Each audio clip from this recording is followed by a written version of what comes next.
নমস্কার বন্ধুরা, mix fusion সোমার পাকশালায় আপনাদের সবাইকে স্বাগত। আজকে আমি পনিরের একটি রেসিপি আপনাদের সাথে শেয়ার করব। আমি বিভিন্ন ধরনের পনিরের রেসিপি দিয়েছি। আজকে আমি আপনাদের সাথে শেয়ার করব বিশেষ বাটা মশলায় এই পনিরের রেসিপিটি। এই পনিরের রেসিপিটি আমিষ এবং নিরামিষ দুভাবেই করা যায়। আর এই রেসিপিটি কিন্তু ভাত, রুটি, লুচি, পরোটা সব কিছুর সাথেই খাওয়া যায়। ভীষণই সুস্বাদু হয়। আর আমি একটি বিশেষ মশলা ব্যবহার করে এই রান্নার রেসিপিটি বানাবো। তো এর জন্য আপনারা প্রথম থেকে শেষ পর্যন্ত দেখতে থাকুন এই রেসিপিটি আমি কিভাবে বানাচ্ছি। তো দেখুন, এর জন্য পনিরগুলোকে আমি এরকম লম্বা লম্বা করে কেটে নিয়েছি। আপনারা আপনাদের সাইজ মতো কেটে নেবেন, যেরকম প্রয়োজন মনে করেন। আর এখানে আলুটাও পনিরের মতো লম্বা লম্বা করে কেটে নিয়েছি। এবার এখানে আমি একটা মশলা বেটে নেব। এখানে আমি শিলনোড়া ব্যবহার করছি, আপনারা চাইলে মিক্সিতেও বেটে নিতে পারেন। এবার দেখুন, এখানে শুকনো লঙ্কা, মৌরি আর পাঁচফোড়ন নিয়েছি। এখানের এই মশলার বিশেষত্ব হচ্ছে মৌরি এবং পাঁচফোড়ন। এই মৌরি পাঁচফোড়নটা দিলে কিন্তু তরকারির স্বাদ হবে অনবদ্য। তো কখন এই মশলাটা ব্যবহার করব সেটাও আপনাদের আমি দেখাবো। দেখুন, মশলাটাকে বেশ ভালোভাবে মিহি করে বেটে নিলাম। শিলটা ধুয়ে আমি জলটাও তুলে নিয়েছি। এদিকে আমি কড়াই চাপিয়ে দিয়েছি। কড়াইয়ের মধ্যে প্রথমে আমি সাদা তেল দেব, কারণ পনিরটা আমি সাদা তেলে ভাজবো।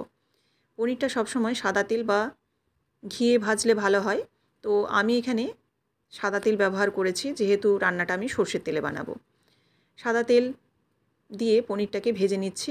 আর পনির যদি সর্ষের তেলে ভাজা হয় একটু গন্ধ করে সর্ষের তেলে, সেই জন্যই কিন্তু আমি এখানে সাদা তেল ব্যবহার করেছি। পনিরটাকে হালকা করে ভেজে তুলে নেব। খুব একটা যে লাল করে ভাজতে হবে সেরকম নয়। তো একটু হালকা লাল রং ধরলেই পনিরটাকে ভেজে তুলে নিচ্ছি। এবার কড়াইয়ের মধ্যে দিয়ে দেবো এবার সর্ষের তেল। এরপর পুরো রান্নাটাই কিন্তু আমি সর্ষের তেল ব্যবহার করব। আর এই রান্নাটা সর্ষের তেলে করলে কিন্তু ভীষণই ভালো টেস্ট হবে। পনিরটা তুলে নেওয়ার পর দিয়ে দিলাম সর্ষের তেল।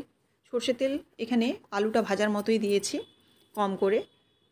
আলুটাকেও এবার হলুদ আর লবণ দিয়ে একটু ঢাকা চাপা দিয়ে ভেজে নেব।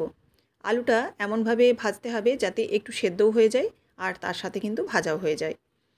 নাড়াচাড়া করে নিলাম, করে এবার ঢাকা দিয়ে দিচ্ছি। এই রেসিপিটি আপনারা আমিষভাবেও করতে পারেন এবং নিরামিষভাবেও করতে পারেন। তো আমি আজকে আপনাদের পেঁয়াজ দিয়ে বানিয়ে দেখাবো। তো আপনারা চাইলে কিন্তু নিরামিষভাবেও করতে পারেন। আর নিরামিষভাবে কিভাবে করবেন সেটিও আমি বলে দেব। এবার দেখুন, আলুটাকে হালকা লাল করে ভেজে তুলে নিলাম।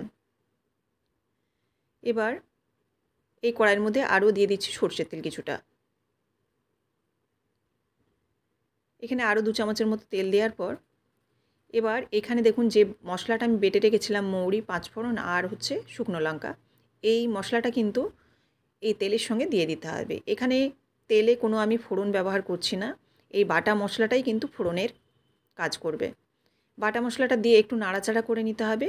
আর খেয়াল রাখতে হবে মশলাটা যাতে পুড়ে না যায়। মশলাটাকে একটু নাড়াচাড়া করে নিলাম। আর মশলাটা থেকে খুব সুন্দর একটা যখন গন্ধ বেরোবে তখন এর মধ্যে দিয়ে দেব কুচিয়ে রাখা পেঁয়াজ। আপনারা নিরামিষ যদি করতে চান তাহলে এই পেঁয়াজটা স্কিপ করে যাবেন।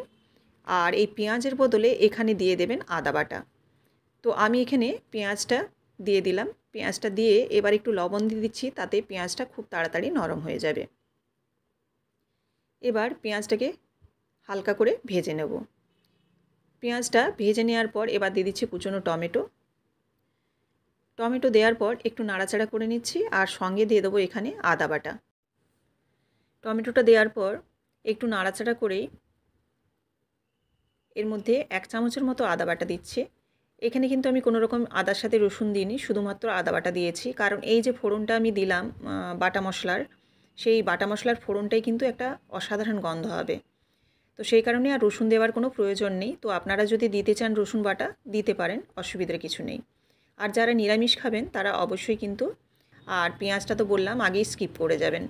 এবার দেখুন, টমেটোটা আর আদাটা একটু নাড়াচাড়া করে নিয়েছি। করে নিয়ে এবার এর মধ্যে দিয়ে দিচ্ছি কিছু গুঁড়ো মশলা। গুঁড়ো মশলার মধ্যে হলুদটা অবশ্যই কালারের জন্য লাগবে। আর দিয়ে দিচ্ছি এখানে ধনে গুঁড়ো আর জিরে গুঁড়ো, খুব সামান্য, অর্থাৎ খুব কম করে দিচ্ছি। যেহেতু এখানে বাটা মশলাটা ব্যবহার করছি সেই জন্য এখানে ধনে জিরের পরিমাণটা খুবই কম দিয়েছি। আর দিলাম খুব সামান্য লঙ্কার গুঁড়ো।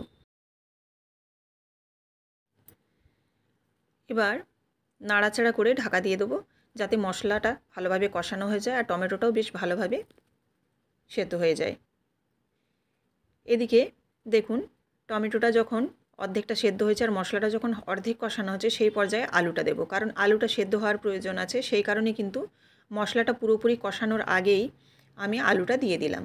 ভাজা আলুটা দেওয়ার পর নাড়াচাড়া করে এবার মশলাটা এবং আলুটা একসাথে কষাবো।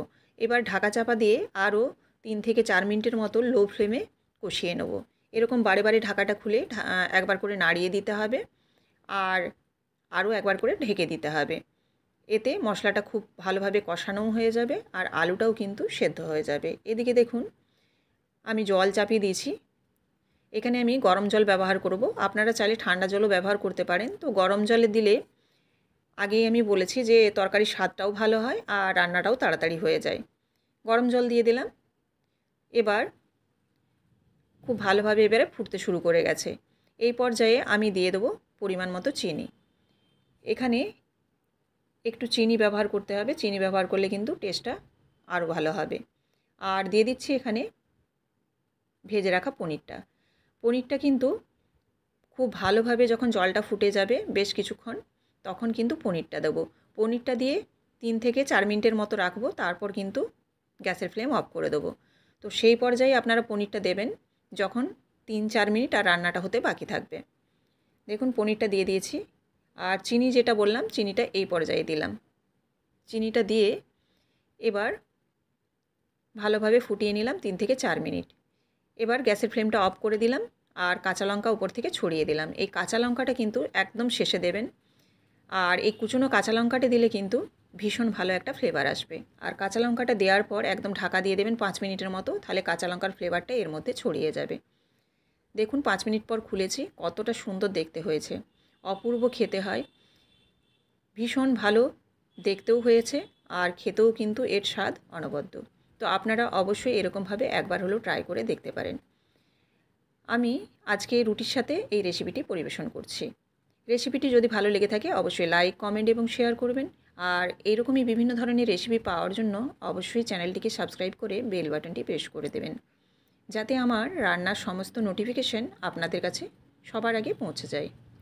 ফেসবুক থেকে দেখে থাকলে অবশ্যই পেজটিকে ফলো করে দেওয়ার অনুরোধ রইল। আবারও আপনাদের সাথে দেখা হচ্ছে আগামীকাল নতুন কোনো একটি রেসিপির সাথে। ধন্যবাদ।